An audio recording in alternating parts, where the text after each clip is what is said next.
Welcome to SRM tutors. ఈ వీడియోలో మనం మే 8, 2026 కరెంట్ అఫైర్స్ తెలుసుకుందాం. ప్రపంచ రెడ్ క్రాస్ మరియు రెడ్ క్రెసెంట్ దినోత్సవం, వరల్డ్ మైగ్రేషన్ రిపోర్ట్ 2026, ఎన్ఎస్సిలో రిజిస్టర్ అయిన ఇన్వెస్టర్ల సంఖ్య ముఖ్యమైనవి. ముందుగా ఆరోగ్యం మరియు కుటుంబ సంక్షేమం నుండి ప్రశ్నలు. భారతదేశంలో మాతృ మరియు శిశు ఆరోగ్య సేవలను డిజిటల్ పద్ధతిలో పర్యవేక్షించడానికి కేంద్ర ఆరోగ్య మంత్రిత్వ శాఖ ప్రారంభించిన జనని JANANI ప్లాట్ఫామ్ పూర్తి పేరు ఏమిటి? A. Journey of antenatal and neonatal improvement. B. Journey of antenatal, natal and neonatal integrated care. C. Joint action for neonatal and nurturing initiative. D. Junior and neonatal assistance network India. సమాధానం B. Journey of antenatal, natal and neonatal integrated care. గర్భధారణ నుండి శిశువు పుట్టిన తర్వాత వరకు అవసరమైన ఆరోగ్య సేవలను పర్యవేక్షించడానికి ఈ డిజిటల్ ప్లాట్ఫామ్ను కేంద్రం ప్రారంభించింది. ఇది గతంలో ఉన్న రీప్రొడక్టివ్ అండ్ చైల్డ్ హెల్త్ పోర్టల్కు అప్గ్రేడ్ వర్షన్. ఇది హై రిస్క్ గర్భధారణలను గుర్తించి ఆటోమేటెడ్ అలర్ట్ పంపుతుంది. అవార్డులు మరియు పురస్కారాలు. 8. పర్యావరణం మరియు వాతావరణ మార్పుల విద్యలో విశేష కృషి చేసినందుకు కేంబ్రిడ్జ్ డెడికేటెడ్ టీచర్ అవార్డ్ 2026లో దక్షిణాసియా ప్రాంతీయ విజేతగా నిలిచిన భారతీయురాలు ఎవరు? ఏ. సోమమండల్. B. గీతావర్మ. C. Sarita Chaudhary. D. Anita Desai. సమాధానం ఏ. సోమమండల్. ఢిల్లీలోని జీడీ గోయింకా పబ్లిక్ స్కూల్లో సైన్స్ టీచర్గా పనిచేస్తున్న సోమమండల్ ప్రపంచవ్యాప్తంగా 126 దేశాల నుండి వచ్చిన 12,000 నామినేషన్లలో విజేతగా నిలిచారు. వాతావరణ మార్పులపై విద్యార్థులలో అవగాహన కల్పించే ప్రత్యేక పాఠ్యాంశాలను రూపొందించారు. స్పేస్ టెక్నాలజీ మరియు యూనికార్న్స్. 3. $1 బిలియన్ విలువను దాటి భారతదేశపు మొట్టమొదటి స్పేస్ టెక్ యూనికార్న్గా అవతరించిన సంస్థ ఏది? A. Agnikul Cosmos. B. Skyroot aerospace. C. Pixxel. D. Bellatrix aerospace. సమాధానం బి. Skyroot aerospace. హైదరాబాద్కు చెందిన స్కైరూట్ ఏరోస్పేస్ ఈ ఘనత సాధించింది. ఈ సంస్థ త్వరలో భారతదేశపు మొట్టమొదటి ప్రైవేట్ ఆర్బిటల్ రాకెట్ విక్రమ్-1ను ప్రయోగించడానికి సిద్ధమవుతోంది. జాతీయ అంశాలు మరియు చట్టాలు. 4. బంకించంద్ర చటోపాధ్యాయ రాసిన వందే మాతరం గీతానికి జాతీయ గీతంతో సమానంగా చట్టపరమైన రక్షణ కల్పించే ప్రతిపాదన ఏ సందర్భంలో వచ్చింది? ఏ. వందే మాతరం 100 ఏళ్లు పూర్తి చేసుకున్న సందర్భంగా. బి. వందే మాతరం 150 ఏళ్లు పూర్తి చేసుకున్న సందర్భంగా. సి. ఆజాదీ కా అమృత్ మహోత్సవ్ ముగింపు వేళ. డి. రాజ్యాంగ దినోత్సవ సందర్భంగా. సమాధానం బి. వందే మాతరం 150 ఏళ్లు పూర్తి చేసుకున్న సందర్భంగా. 1875లో బంకించంద్ర చటోపాధ్యాయ వందే మాతరం గీతాన్ని రాశారు. దీనికి 2026 నాటికి 150 ఏళ్లు పూర్తయ్యాయి. ఈ సందర్భంగా prevention of insults to national honour యాక్ట్ను సవరించి వందే మాతరానికి జాతీయ గీతంతో సమాన రక్షణ కల్పించాలని కేంద్రం ప్రతిపాదించింది. 5. జనగణమన భారత జాతీయ గీతాన్ని రాజ్యాంగ పరిషత్ ఎప్పుడు ఆమోదించింది? ఏ. 1947. బి. 1950. సి. 1956. డి. 1948. సమాధానం బి. 1950. జనగణమనను రాజ్యాంగ పరిషత్ 1950లో జాతీయ గీతంగా ఆమోదించింది. ఆర్థిక నివేదికలు. 6. IOM విడుదల చేసిన వరల్డ్ మైగ్రేషన్ రిపోర్ట్ 2026 ప్రకారం 2024లో ప్రపంచంలోనే అత్యధికంగా రెమిటెన్స్ అంటే విదేశీ నగదు బదిలీ పొందిన దేశం ఏది? ఏ. మెక్సికో. బి. చైనా. సి. భారతదేశం. డి. ఫిలిప్పీన్స్. సమాధానం సి. భారతదేశం.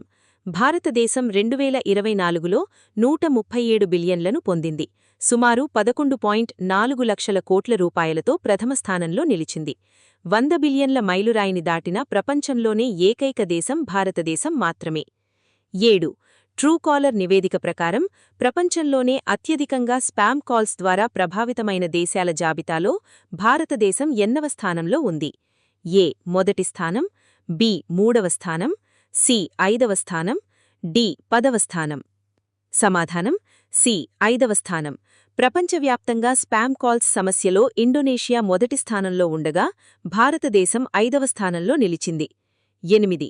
ఆర్బీఐ నిబంధనల ప్రకారం అర్బన్ కోఆపరేటివ్ బ్యాంకుద టోటల్ రుణాల్లో అన్సెక్యూర్డ్ రుణాలు గరిష్ఠంగా ఎంత శాతం మించకూడదు? ఏ 10%, బి 15%, సి 20%, డి 25%. సమాధానం సి 20%. రిస్క్ మేనేజ్మెంట్ను బలోపేతం చేయడానికి యూసీబీలు తమ టోటల్ రుణాల్లో 20% కంటే ఎక్కువ అన్సెక్యూర్డ్ అడ్వాన్సులు ఇవ్వకూడదు. ఈ నిబంధనలు అక్టోబర్ 1, 2026 నుండి అమలులోకి వస్తాయి. 9.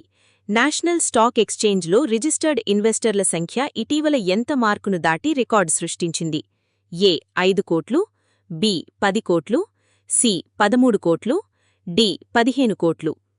సమాధానం సి 13 కోట్లు. ఎన్ఎస్సిలో రిజిస్టర్డ్ ఇన్వెస్టర్ల సంఖ్య 13 కోట్లను దాటింది. గత 7 నెలల్లోనే 1 కోటి మంది కొత్త ఇన్వెస్టర్లు చేరారు. రాష్ట్రాల వారీగా మహారాష్ట్ర 2 కోట్లు ప్రథమ స్థానంలో ఉంది. 10. వొడఫోన్ ఐడియా నూతన నాన్ ఎగ్జిక్యూటివ్ చైర్మన్గా ఎవరు నియమితులయ్యారు? ఏ బి కుమార్ మంగళం బిర్లా, సి రతన్ టాటా, డి ముఖేష్ అంబానీ. సమాధానం బి కుమార్ మంగళం బిర్లా. వొడఫోన్ ఐడియా నూతన నాన్ ఎగ్జిక్యూటివ్ చైర్మన్గా కుమార్ మంగళం బిర్లా నియమితులయ్యారు. పాలన మరియు అంతర్జాతీయ సహకారం. 11. ఆకాంక్షిత జిల్లాల కార్యక్రమం ఏడీపీ మరియు ఆకాంక్షిత బ్లాకుల కార్యక్రమం ఏబీపీ పర్యవేక్షణ కోసం నీతి ఆయోగ్ ప్రారంభించిన నూతన పోర్టల్ ఏది? A Pragati portal, B central Prabhari officer portal, C aspirational India portal, D Zilla monitoring system. సమాధానం B central Prabhari officer portal. NITI Aayog మధ్యంతర సీఈఓ నిధి చిబ్బర్ ఈ పోర్టల్ను ప్రారంభించారు. క్షేత్రస్థాయిలో కార్యక్రమాల అమలును రియల్ టైంలో పర్యవేక్షించడానికి సిపిఓ అధికారులకు ఇది సహాయపడుతుంది. 12. భారతదేశం మరియు ఏ అంతర్జాతీయ కూటమి సంయుక్తంగా 169 కోట్ల రూపాయలతో ఎలక్ట్రిక్ వెహికల్ బ్యాటరీ రీసైక్లింగ్ ప్రాజెక్టును ప్రారంభించాయి? A ASEAN, B G20, C European Union, D Quad. సమాధానం C European Union. Lithium ion బ్యాటరీల నుండి లిథియం, కోబాల్ట్ మరియు నికెల్ వంటి ఖనిజాలను తిరిగి పొందడానికి ఈ భారీ ప్రాజెక్టును చేపట్టారు. ఇవి పర్యావరణ కాలుష్యాన్ని తగ్గించి స్వచ్ఛ ఇంధన లక్ష్యాలను సాధించనుంది. రక్షణ మరియు ముఖ్యమైన రోజులు. 13. ప్రతి ఏటా మే 8న జరుపుకునే ప్రపంచ థాలసీమియా దినోత్సవం ఎవరి జ్ఞాపకార్థం నిర్వహిస్తారు? A Henry Dunant, B George Englezos, C Florence Nightingale, D Ronald Ross. సమాధానం B George Englezos. Thalassaemia international federation స్థాపకుని కుమారుడు జార్జ్ ఇంగ్లెజోస్ జ్ఞాపకార్థం ప్రతి ఏటా మే 8న ఈ దినోత్సవాన్ని జరుపుకుంటారు. థాలసీమియా ఒక జన్యుపరమైన రక్త రుగ్మత. 14. ప్రపంచ రెడ్ క్రాస్ మరియు రెడ్ క్రెసెంట్ దినోత్సవం ఏ రోజున జరుపుకుంటారు? ఏ మే 6, బి మే 7, సి మే 8, డి మే 9. సమాధానం సి మే 8. ప్రపంచ రెడ్ క్రాస్ మరియు రెడ్ క్రెసెంట్ దినోత్సవాన్ని మే 8 అంటే హెన్రీ డ్యూనెంట్ జయంతిన జరుపుకుంటారు. 15. సీమా సడక్ సంఘటన్ బీఆర్ఓ మే 7, 2026న ఎన్నవ స్థాపనా దినోత్సవాన్ని జరుపుకుంది? ఏ 60వ, బి 65వ, సి 67వ, డి 70వ. సమాధానం సి 67వ. సరిహద్దు ప్రాంతాల్లో రహదారుల నిర్మాణాన్ని పర్యవేక్షించే బీఆర్ఓ మే 7న తన 67వ స్థాపనా దినోత్సవాన్ని నిర్వహించింది. 16. ఐఎన్ఎస్ సుదర్శిని ఇటీవల ఏ ఆఫ్రికన్ దేశ నౌకాశ్రయానికి చేరుకుంది? A Mozambique, B Tanzania, C Cape Verde, D Nigeria. సమాధానం సి కేప్ వేడే. భారత నౌక ఐఎన్ఎస్ సుదర్శిని ఆఫ్రికాలోని కేప్ వేడే నౌకాశ్రయానికి చేరుకుంది. Quick revision. మాతృ మరియు శిశు ఆరోగ్య సేవలను డిజిటల్ పద్ధతిలో పర్యవేక్షించడానికి కేంద్రం ప్రారంభించిన జనని పూర్తి పేరు ఏమిటి? Journey of antenatal, natal and neonatal integrated care. Cambridge dedicated teacher award 2026లో దక్షిణసారా ప్రాంతీయ విజేతగా నిలిచిన భారతీయురాలు ఎవరు? సోమ మండల్. $1 బిలియన్ విలువను దాటిన భారతదేశపు మొట్టమొదటి స్పేస్ టెక్ యూనికార్న్గా అవతరించిన సంస్థ ఏది? Skyroot aerospace. ఏ గీతానికి జాతీయ గీతంతో సమానంగా చట్టపరమైన రక్షణ కల్పించే ప్రతిపాదన ఇటీవల వచ్చింది? వందే మాతరం. భారత జాతీయ గీతం జనగణమనను రాజ్యాంగ పరిషత్ ఎప్పుడు ఆమోదించింది? 1950. వరల్డ్ మైగ్రేషన్ రిపోర్ట్ 2026 ప్రకారం 2024లో అత్యధికంగా రెమిటెన్స్ విదేశీ నగదు బదిలీ పొందిన దేశం ఏది? భారతదేశం. ట్రూకాలర్ నివేదిక ప్రకారం ప్రపంచవ్యాప్తంగా స్పామ్ కాల్స్ ద్వారా ప్రభావితమైన దేశాల జాబితాలో భారత్ స్థానం ఎంత? 5వ స్థానం, 5th పొజిషన్. ఎన్ఎస్ఈలో రిజిస్టర్ చేయబడిన ఇన్వెస్టర్ల సంఖ్య ఇటీవల ఏ రికార్డు మార్కును దాటింది? 13 కోట్లు.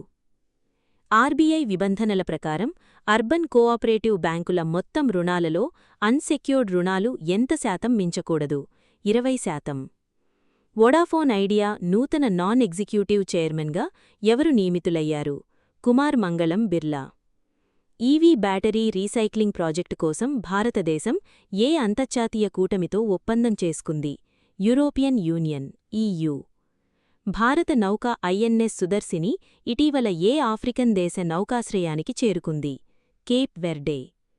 ఆకాంక్షిత జిల్లాల బ్లాకుల కార్యక్రమ పర్యవేక్షణ కోసం నీతి ఆయోగ్ ప్రారంభించిన పోర్టల్ ఏది?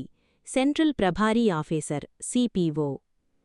ప్రపంచ థలసీమియా దినోత్సవం మే 8 ఎవరి జ్ఞాపకార్థం నిర్వహిస్తారు? జార్జ్ ఇంగ్లెజోస్.